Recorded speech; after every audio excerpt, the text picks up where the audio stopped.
Le 19h30, Laurent Mathieu. Bienvenue dans ce journal, voici les titres de l'actualité.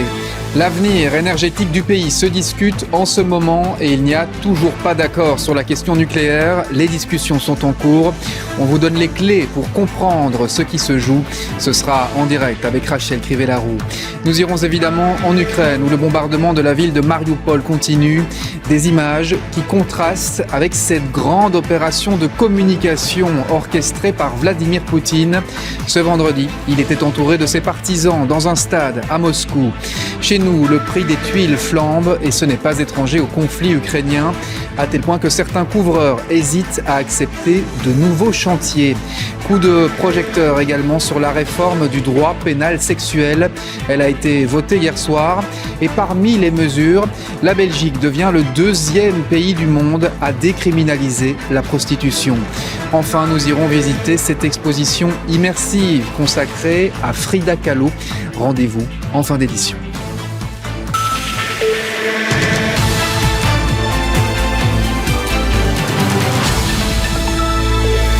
Voilà pour les titres. Bonsoir à tous. À suivre dans ce journal, des étudiants et des étudiantes qui suivent des magistrats au quotidien. Une manière de susciter peut-être des vocations chez nous. Enfin, les résultats d'une grande enquête de contrôle de la qualité de l'air à Bruxelles. Rendez-vous en fin d'édition.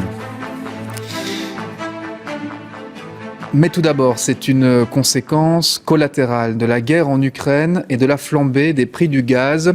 Le prix des tuiles augmente fortement chez nous, à tel point que les couvreurs hésitent à accepter certains chantiers. Les explications sont signées Thierry Cassard et Thomas Deschamps. Depuis quelque temps, ce couvreur qui emploie en temps normal une vingtaine d'ouvriers réfléchit à 2 fois avant d'accepter un chantier, ou plutôt passe 2 fois par son stock de tuiles pour ne pas ensuite devoir décevoir un client. Donc pour ne pas commencer un chantier, le laisser en cours et patienter avec le client qui serait simplement sur sous-toiture, ce ne serait pas bien pour lui. Donc on attend d'avoir vraiment le tout des marchandises avant de faire une livraison, commencer le chantier et le finir.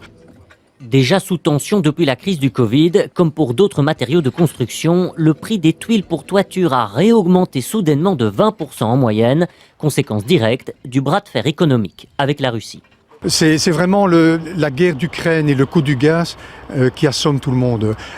Le marché était déjà tout juste, déjà très très nerveux, mais avec quelques délais de livraison, le marché pouvait s'en sortir, les couvreurs pouvaient s'en sortir. Mais aujourd'hui, avec l'Ukraine et le gaz, les producteurs rediminuent leur offre. Cuites pendant plusieurs heures à 1000 degrés lors de leur fabrication, les tuiles en céramique sont en effet particulièrement sensibles au coût de l'énergie. On estime qu'un tiers de leur prix en dépend. Alors face à la flambée actuelle, de grandes tuileries françaises et allemandes ont tout simplement décidé de freiner la production. Non seulement ils ont fermé quelques lignes ou fours, mais également ils exportent moins. C'est-à-dire que comme les grands tuiliers français, allemands, ils gardent les tuiles pour leur marché. Et donc leur volonté d'exporter vers la Belgique est amoindrie, donc moins de camions.